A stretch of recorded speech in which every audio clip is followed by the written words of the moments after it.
Друзья, я в очередной раз заблудился в лесу и наткнулся на костер такого же заблудившегося выживальщика. Но костер, к сожалению, потух. Значит, наверняка где-то тут в лесу лежат его кости, потому что без костра, без тепла в такую погоду просто невозможно выжить. И чтобы мне самому выжить, мне надо обязательно разжечь костер. Иначе просто так же, как вот эти кости чьи-то здесь лежат вокруг, мои будут кости также лежать здесь, кормить птиц и белок местных. Итак, велосипед мы придумывать не будем.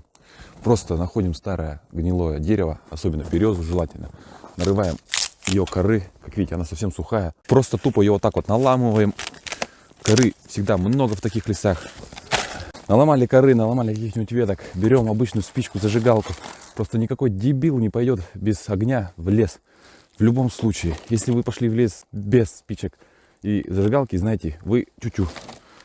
Не надо вот этих там, блядь, палочками натирать, там эта херня. Взяли кору. Все, поздравляю, мы не сдохнем от холода.